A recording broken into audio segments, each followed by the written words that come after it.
Chalino Sánchez murió con una bala en la nuca y los zapatos puestos. Tenía 31 años. Era de madrugada, en un camino de tierra afuera de Culiacán, y nadie que lo conoció de verdad dijo que le sorprendiera demasiado. Lo que sí sorprendió a todos fue lo que encontraron después, cuando empezaron a escuchar sus canciones con otros oídos, porque había algo ahí adentro que llevaba años diciéndolo todo, y casi nadie lo había escuchado de verdad. Quédate, porque esto no termina con su muerte, termina mucho antes.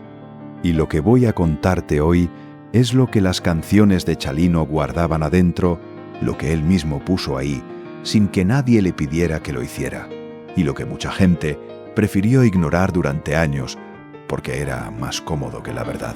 Si este tipo de historias te importan, suscríbete ahora y activa la campanita.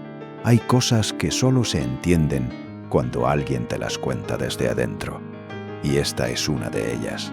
Rosalino Sánchez Félix nació el 26 de agosto de 1960, en El Guayabo, Sinaloa, un rancho sin electricidad, sin pavimento, con más polvo que futuro. Su madre se llamaba Guadalupe, su padre era campesino. Eran muchos hermanos y había poco de todo. Eso en la Sinaloa de los 60 no era ninguna excepción. La sierra sinaloense estaba llena de familias así, de niños que crecían entendiendo desde muy temprano que el trabajo duro no garantizaba nada y que había otras formas de salir adelante que no estaban escritas en ningún libro de la escuela. Chalino aprendió esas otras formas muy temprano. Tenía 12 años cuando ocurrió lo que marcó el resto de su vida. Un hombre apodado El Chapo, un vecino del rancho, violó a su hermana Juana. 12 años. Eso es lo que tenía Chalino Sánchez cuando la vida le puso encima una carga que la mayoría de los adultos no saben cómo cargar. Su familia era pobre. La justicia en los ranchos sinaloenses de 1972 no llegaba para quienes no tenían dinero ni influencias, así que Chalino esperó. Guardó todo adentro durante 4 años y a los 16 encontró al hombre en una fiesta y lo mató. Hay que quedarse un momento con eso. 4 años sosteniendo eso. Un niño que se convierte en adolescente sin soltar lo que carga, sin que nadie le diga cómo procesarlo, porque en ese mundo no había lenguaje para eso. Lo que había era un código que decía que ciertas cosas se cobran, y Chalino lo cobró. Después de hacerlo, no había manera de quedarse en el Guayabo. Cruzó al norte. Llegó a California siendo casi un niño, sin papeles, sin inglés, con el peso de lo que había hecho y con la certeza de que había hecho lo que tenía que hacer. Esa mezcla, ese peso específico de saber que hiciste algo terrible y creer que era lo correcto, se quedó con él para siempre. Se metió en todo lo que vino después, en las decisiones que tomó, en las personas con las que se juntó, en las canciones que escribió. Los primeros años en Estados Unidos fueron lo que son siempre para quienes llegan sin nada. Trabajos pagados en efectivo, en los márgenes de todo. Chalino pasó por varios problemas con la ley.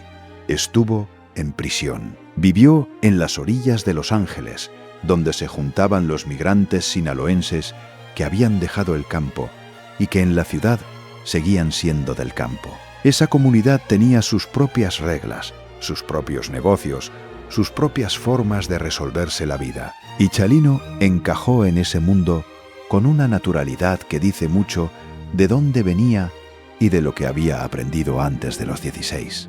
Pero había algo que Chalino hacía desde niño y que siguió haciendo en California. Escribía corridos. Los corridos son la forma más vieja de contar historias en el norte de México. Vienen del siglo XIX. Son canciones que narran hechos, que exaltan a personajes, que cuentan batallas y tragedias.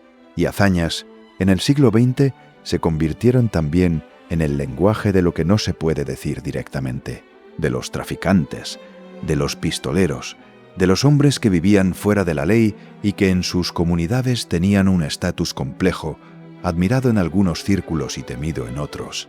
Chalino empezó escribiendo corridos por encargo. Alguien le pagaba para que compusiera una canción sobre su vida, sobre alguien que conocían, sobre un evento que querían recordar o que querían que otros recordaran. Era un oficio, una forma de ganarse la vida que encajaba perfectamente con lo que él era, alguien con mucha historia personal, mucho mundo vivido y con el lenguaje para ponerlo en música. El problema, si se puede llamar problema, es que Chalino tenía una honestidad brutal para escribir.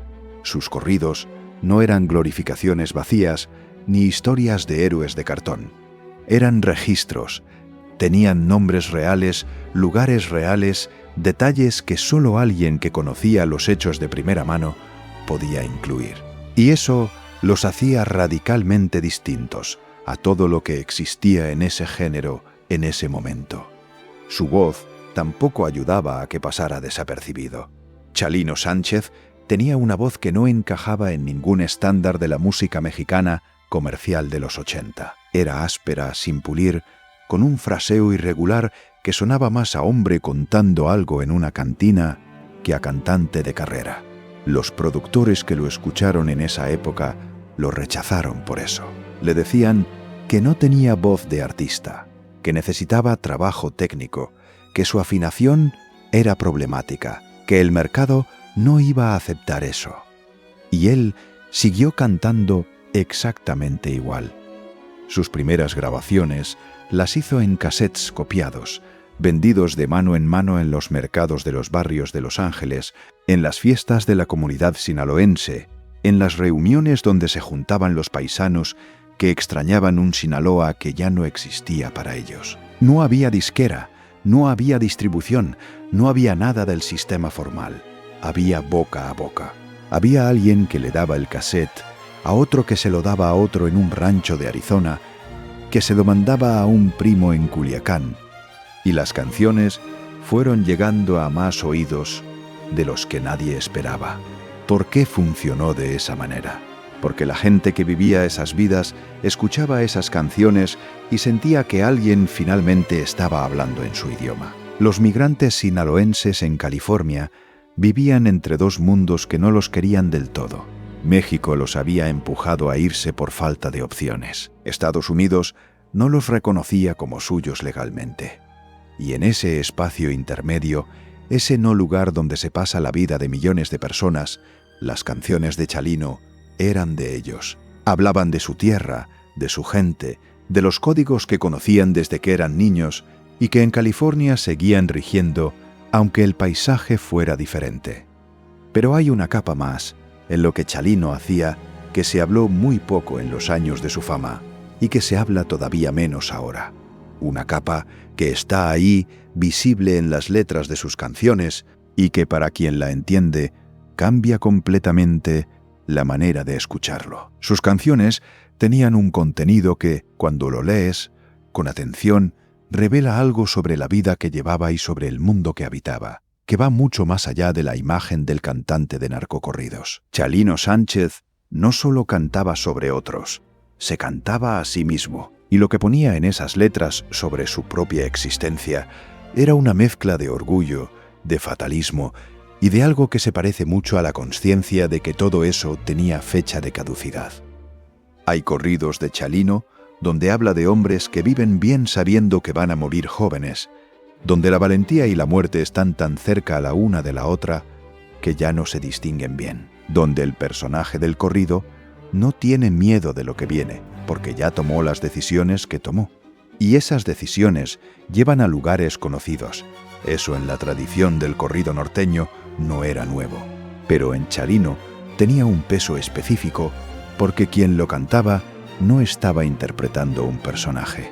Era alguien que conocía ese mundo desde adentro, que había tomado decisiones como las que describía, que cargaba con los muertos que sus canciones mencionaban. Hubo personas cercanas a él que dijeron después de su muerte que Chalino sabía lo que le esperaba, que había comentarios en conversaciones privadas sobre que era cuestión de tiempo, que el mundo en que se movía tenía reglas muy claras y que él las conocía mejor que nadie, que a veces bromeaba al respecto de esa manera que usan los hombres para hablar de cosas que de otra forma no se pueden decir. Para entender eso, hay que entender qué pasaba exactamente en el mercado musical, donde Chalino se fue haciendo conocido. Los corridos sobre narcotraficantes existían en México desde los años 70. Grupos como los Tigres del Norte los habían llevado a la radio y a las disqueras grandes. Pero había una diferencia enorme entre los corridos que sonaban en la radio comercial y los que circulaban en cassettes dentro de la comunidad. Los de radio estaban filtrados, moderados, diseñados para sonar en cualquier lugar, sin comprometer a nadie. Los que Chalino hacía tenían otro nivel de detalle.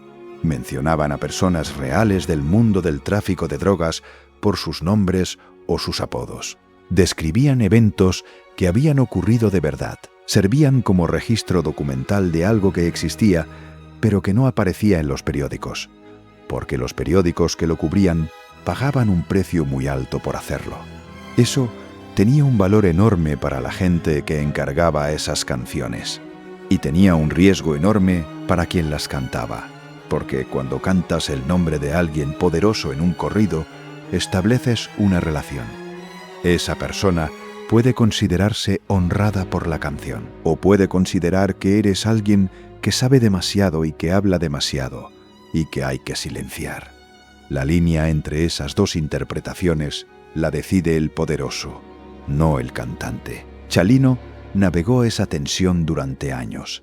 Hay testimonios de personas que lo acompañaron en esa época que hablan de cómo llegaban los encargos para sus corridos, cómo a veces el pago venía acompañado de expectativas implícitas que iban más allá de la canción misma, cómo ciertas personas que querían corridos hechos por él no eran el tipo de personas a las que puedes decirle que no sin que eso tenga consecuencias, cómo Chalino entendía esas dinámicas perfectamente y las manejaba con una inteligencia práctica que venía de haber crecido en ese ambiente.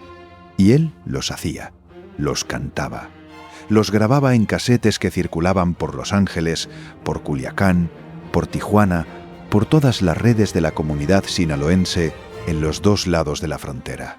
El momento en que Chalino Sánchez cruzó de ser un fenómeno underground a ser una figura pública de primera magnitud fue el 20 de enero de 1992. Estaba tocando en el Salón Bugambilias de Coachella, California. Un hombre se subió al escenario con una pistola y le disparó. Chalino tenía la suya. Devolvió el disparo. Hubo heridos en el salón, gente corriendo, el pánico que genera un tiroteo en un lugar cerrado lleno de gente. El hombre que disparó cayó y Chalino siguió de pie. Eso en cualquier otro contexto hubiera terminado la carrera de un artista o lo hubiera llevado preso durante años. En el mundo donde Chalino operaba, en la comunidad que lo escuchaba, lo convirtió en leyenda de una noche para la otra. La historia se corrió de inmediato. El cantante que le devuelve el disparo en el escenario y sigue parado.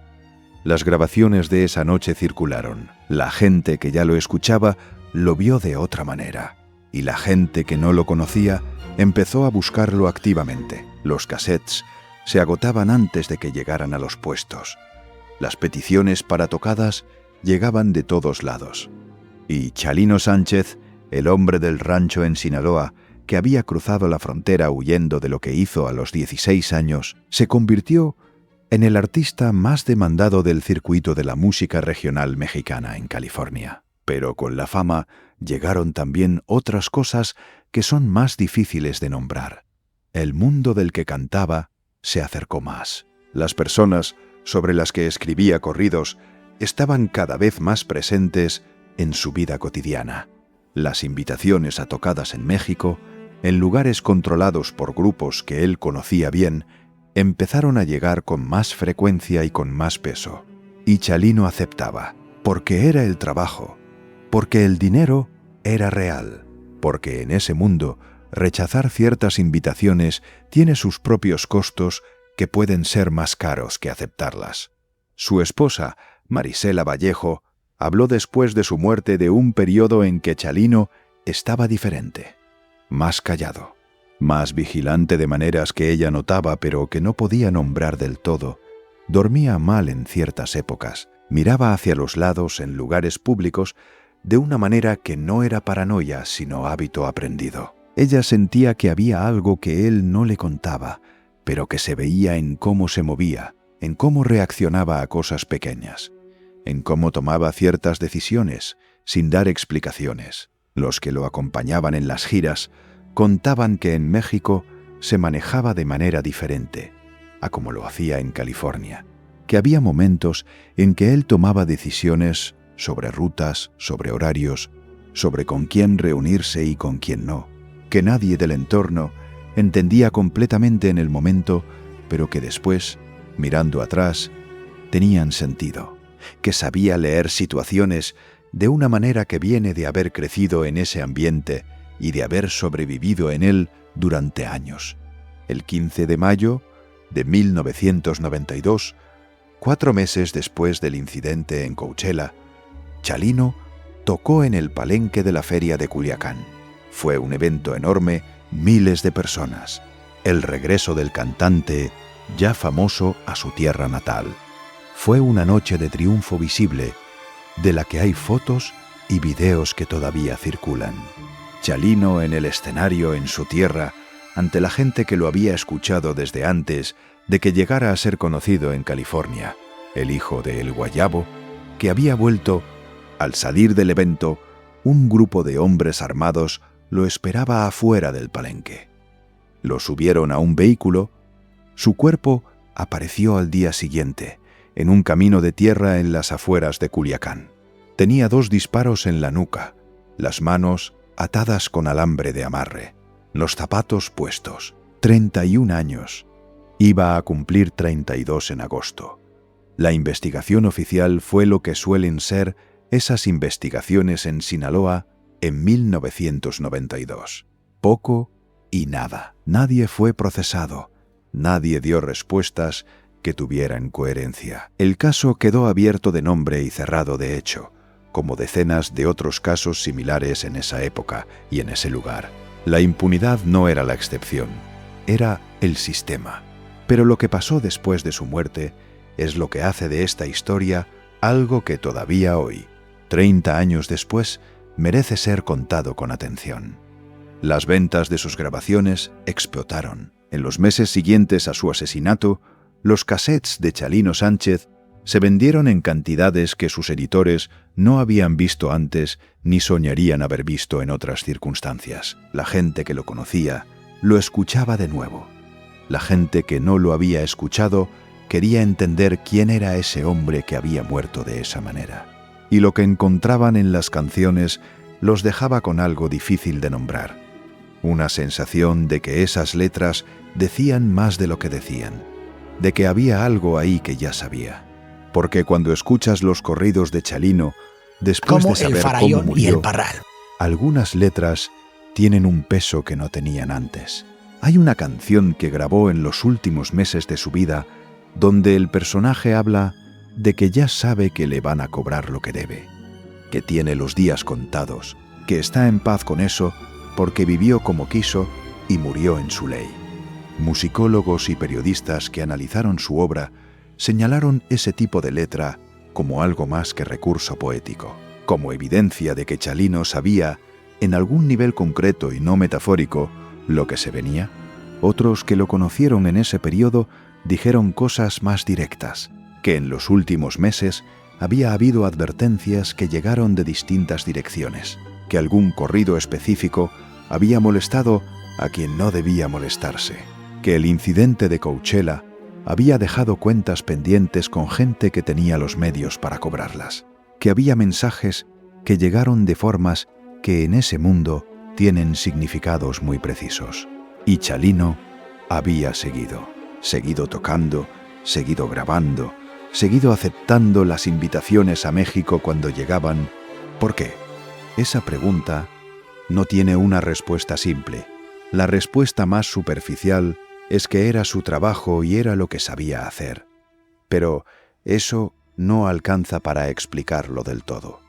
La respuesta más honesta tiene que ver con los compromisos que se adquieren en ese mundo y que no se cancelan fácilmente porque alguien decida que quiere salirse.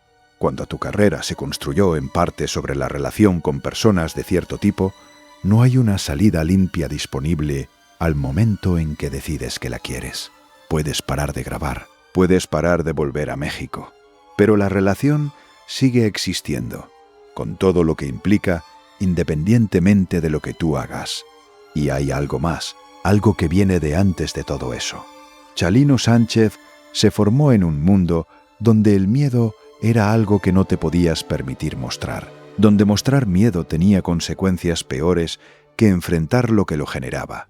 Ese aprendizaje, absorbido desde niño, no desaparece cuando cambias de país o cuando tu situación económica mejora. Se queda, forma parte de quién eres.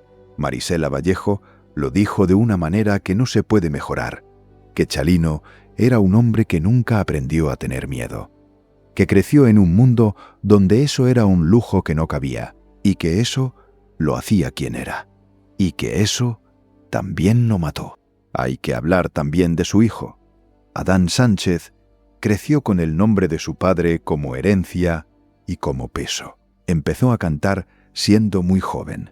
Tenía la voz del padre, el fraseo, la manera de pararse en el escenario. Las canciones que grabó en sus primeros años eran corridos norteños, el mismo territorio musical que Chalino había marcado. Y la gente que lo escuchaba veía al padre en el hijo de una manera que podía ser conmovedora o perturbadora, dependiendo de quién la viviera. En 2004, Adán Sánchez tenía 19 años y una carrera que crecía. Murió en un accidente de tráfico en Sinaloa. Iba en una camioneta que volcó en una carretera de madrugada. Había artistas con él. Varios sobrevivieron. Él, no. 2 generaciones. El mismo estado, formas diferentes pero el mismo geografía. Marisela habló de Adán en entrevistas de años después, con una mezcla de dolor y de una cosa que es difícil de nombrar y que suena a resignación, pero que no lo es del todo. Habló de las conversaciones que tuvo con él cuando era adolescente, de los intentos de explicarle lo que era el mundo de la música norteña, los riesgos que tenía, lo que le había pasado a su padre. Habló de que Adán escuchó esas conversaciones y las entendió, y aún así eligió el mismo camino, que nadie lo obligó, que esa era su historia y la vivió como la vivió. Eso dice algo sobre cómo los patrones se transmiten, no como fatalismo, no como destino escrito, sino como el peso de una historia familiar que pesa más de lo que cualquier conversación puede contrarrestar. Chalino se formó en el Guayabo con un conjunto de valores y de códigos. Adán se formó en la sombra del nombre de Chalino con la mitología de ese hombre como horizonte. Y la mitología de Chalino Sánchez incluía la manera en que murió. Para entender lo que Chalino Sánchez significó en la música mexicana y por qué lo que sus canciones contenían importa más allá del entretenimiento, hay que pensar en lo que vino después de él. Antes de Chalino, el corrido norteño tenía básicamente 2 versiones. La versión comercial, filtrada, que sonaba en la radio y que las disqueras grandes distribuían con cuidado de no comprometerse demasiado. Y la versión clandestina, que circulaba en cassettes dentro de comunidades específicas, que tenía los contenidos que la radio no quería, pero que llegaba a audiencias limitadas, underground, en el sentido más literal. Chalino cambió ese balance. Demostró que había un mercado enorme, transversal, para un tipo de música que hablaba directamente de lo que la música comercial evitaba, que la gente que vivía en los márgenes de ambos países, entre México y Estados Unidos, entre la legalidad y lo que quedaba fuera de ella, quería escuchar historias que fueran de ellos, contadas por alguien que venía de ahí, y que esa demanda era lo suficientemente grande para alimentar a artistas, a sellos, a toda una industria que todavía hoy sigue creciendo. Lo que vino después de Chalino fue una explosión que nadie calculó completamente. Los narcocorridos pasaron de ser un género underground a ser un fenómeno masivo con alcances que van mucho más allá de la música en sí. Bandas y artistas que antes tocaban en fiestas pequeñas empezaron a llenar estadios en México y en Estados Unidos. El género creció tanto que las autoridades de varios estados empezaron a prohibir su difusión en la radio, con un debate sobre si esas canciones promovían la violencia o simplemente la reflejaban, si eran causa o efecto, si había que silenciarlas o entender lo que decían sobre la sociedad que las producía y las consumía. Ese debate no está cerrado. Probablemente no se va a cerrar pronto, porque toca algo que va más allá de la música. Y Chalino Sánchez es la figura que está en el origen de todo eso. No porque lo haya inventado, sino porque lo hizo visible y le dio una forma que resultó ser contagiosa. La oscuridad que había en sus canciones no era una postura artística calculada para generar impacto o para diferenciarse en el mercado. Era un registro de algo real. Era Chalino Sánchez poniendo en música lo que sabía con certeza sobre el mundo que habitaba y sobre lo que ese mundo hace con las personas que lo habitan. Y esa diferencia entre la postura y el registro, entre la actuación y la verdad, es la que la gente sentía aunque no pudiera explicarla. Hay canciones de Chalino donde los detalles son tan específicos, tan geográficamente precisos, tan cercanos a hechos verificables, que funcionan más como crónica que como ficción. Nombres de personas que existieron, lugares exactos en Sinaloa, en California, en la frontera, fechas o referencias a eventos que alguien con el conocimiento correcto puede ubicar. Eso no era casualidad. Era la manera en que Chalino entendía el oficio de los corridos, como documentación, como la forma que su cultura tenía de registrar lo que los periódicos no iban a escribir y los libros de historia iban a ignorar. En eso hay algo que merece respeto, aunque el contenido de lo que documentaba sea difícil de mirar de frente. Los corridos siempre fueron el periodismo de los márgenes. El periodismo de la gente que no tenía acceso a los medios formales, que vivía en mundos que los medios formales preferían no cubrir, que necesitaba una forma de preservar su historia, porque nadie más iba a hacerlo. Chalino fue el más honesto de los periodistas de ese periodismo, y murió por eso, al menos en parte, porque el periodismo honesto tiene enemigos muy poderosos cuando lo que documenta son los negocios de quienes tienen los medios para silenciarlo. 30 años después de su muerte, las plataformas digitales muestran números que serían imposibles de imaginar para alguien grabando casetes en Los Ángeles en los años 80. Sus canciones tienen cientos de millones de reproducciones. Artistas que nacieron después de que él muriera lo citan como la influencia más directa que tienen. El fraseo irregular, la voz sin pulir, los detalles concretos en las letras, todo eso se convirtió en un modelo que define un género entero y que se ha copiado miles de veces sin que nadie lo haya duplicado del todo.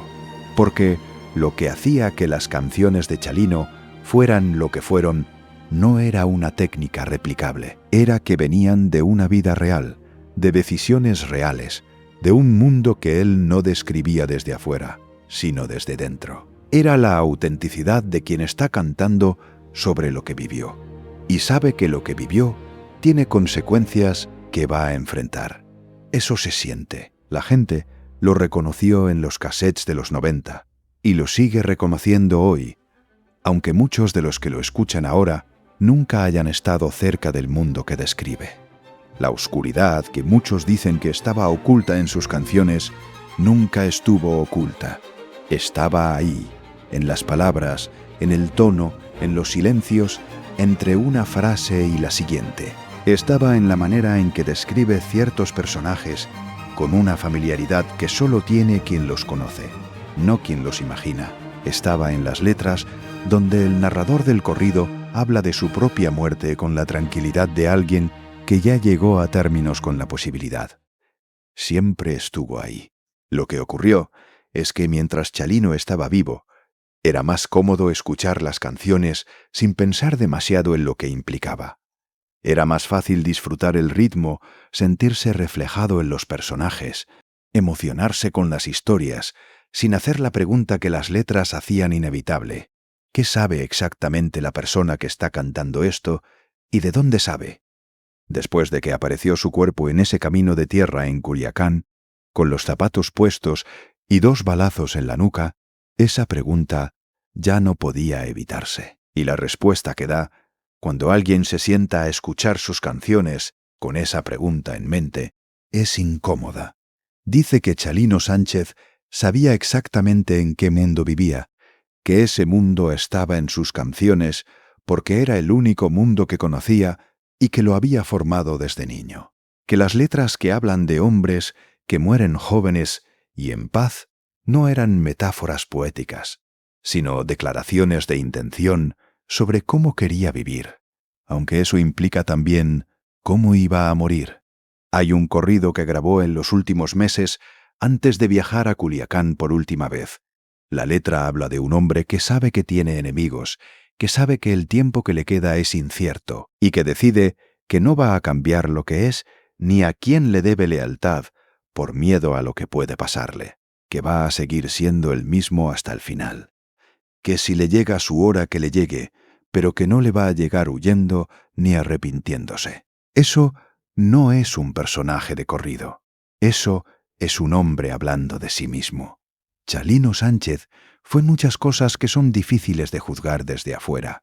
El niño que mató a los 16 años, el migrante que sobrevivió en los márgenes de California, el artista que construyó algo real sin pedir permiso a ningún sistema, el hombre que vivió en un mundo con reglas muy específicas y que las siguió hasta el final porque eran las únicas reglas que había conocido. Lo que dejó, más allá del dolor de los que lo quisieron y de los debates que generó su música, son canciones que siguen diciendo la verdad 30 años después. Canciones que documentan un mundo que existió, que sigue existiendo de formas diferentes y que la cultura oficial prefería que no tuviera voz propia. Chalino le dio esa voz, y la voz sobrevivió al hombre que la tenía. Eso ocurre muy pocas veces, y cuando ocurre, merece que nos detengamos a escuchar con atención lo que dice. Porque lo que dice Chalino Sánchez en sus canciones, si escuchas con paciencia y sin el ruido de la mitología que lo rodea, no es oscuro en el sentido de oculto. Nunca estuvo oculto. Estuvo ahí todo el tiempo, dicho con claridad, por alguien que no tenía razones para disimular.